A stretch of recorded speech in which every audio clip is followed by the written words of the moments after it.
Hello and welcome to Nexus Extra.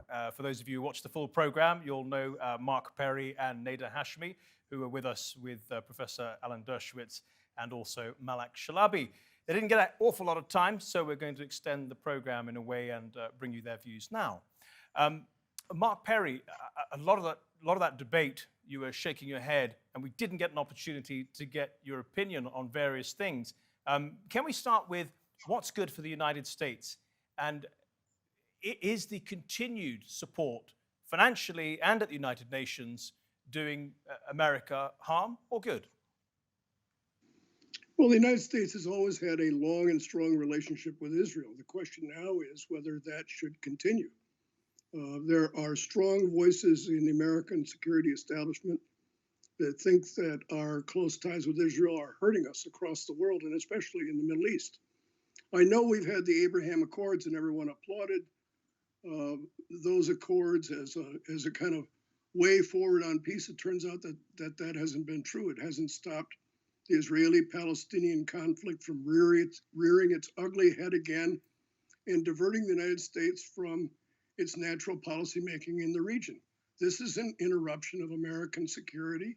It's a threat to our reputation around the world. We are isolating ourselves in the United Nations and the community of nations. It's bad for our relationship with Israel is harming us. Years ago, Joe Biden said, if we didn't have Israel, can you imagine how many aircraft carriers, how many troops we'd have to send to protect America's interests? Do you think he was right about that?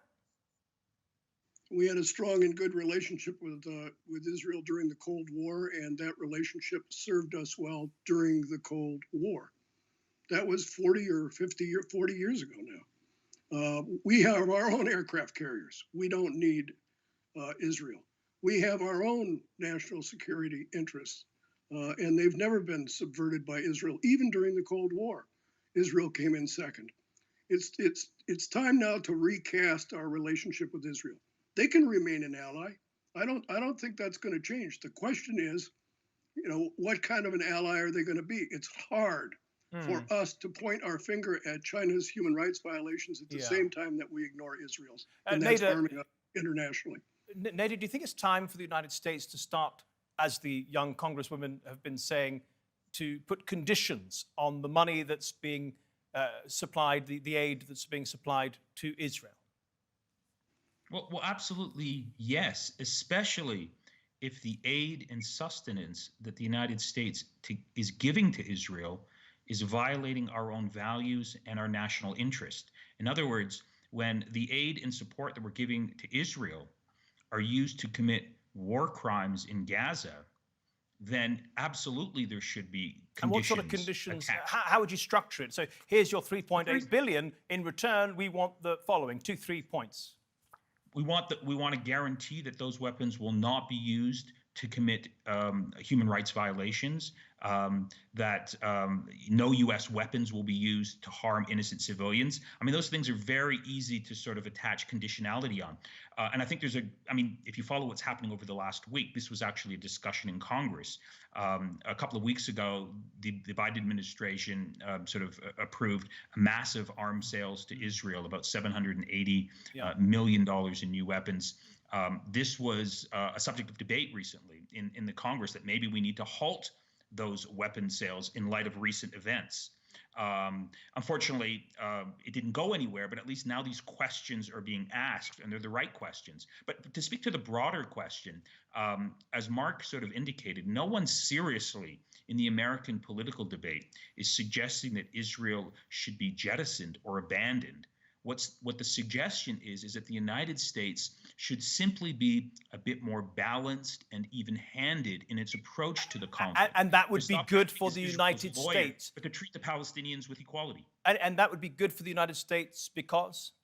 Because 1/4 of the planet is made up of Muslims. The suffering of the Palestinians is a core identity issue for contemporary Muslims. That helps America's sagging reputation in the Islamic world. The second point is, look what's happening at the UN right now. As a result of America's one-sided approach toward Israel, now you have a situation where the Chinese government is using, cynically, I would argue, the suffering of the Palestinians to deflect criticism against its own horrific policies against the Uyghurs. In fact, the Chinese ambassador at the UN now is saying, you say Uyghurs, we say Palestinians. So how is Joe Biden supposed to stand up for his purported new human rights-oriented foreign policy? How is he supposed to stand up to dictators like Putin and Xi Jinping when he can't stand up to an American ally? This is sort of undermining everything that Biden and Blinken stood for in the previous, election campaign, the so-called rules-based order. This is undermining American credibility. In fact, what's happened over the last week has been a huge gift to Putin, Xi Jinping, Ali Khamenei, and Bashar al-Assad. Just a final point then. Professor Dershowitz was saying that you just need to look at the mainstream to know where America's heart really lies. And Malak was making the point that actually you need to look downstream. You need to look at the younger people, the surveys, and the young politicians.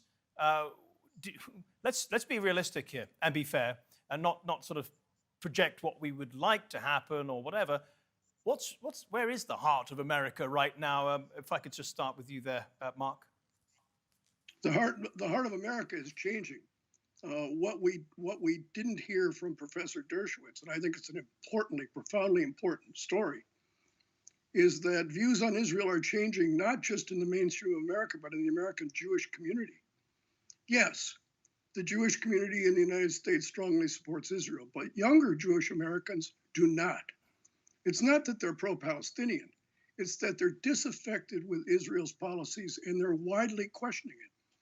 This has given political space for the Democratic Party and for progressives to give us a different narrative than the one we've heard over the last 40 years. There are profound changes going on in America because of the Black Lives Matter movement. And there are real ties between the Black Lives Matter movement and the human rights questions that are being suggested by the current conflict between the Israelis and the Palestinians. We can't ignore it. Neda, final word, same question. Yeah, I would agree with what was just said. There's a sizable shift. It's a generational shift. The shift in the American Jewish community is significant. Most American Jews, particularly young people, vote Democratic. What they see being done in their name by Benjamin Netanyahu is morally indefensible. On university campuses, I'm a university professor, the debate is overwhelmingly pro-Palestine. You don't see any pro-Israel activism. This wasn't the case, a couple of decades ago. So the shift is sizable. It's significant. You can see it in the public debate, in the intellectual debate, and it's starting now to sort of make inroads where the hardline Likud position has long dominated in the United States at the level of the state, at the level of the government. I mean, just look at some of these dissident sort of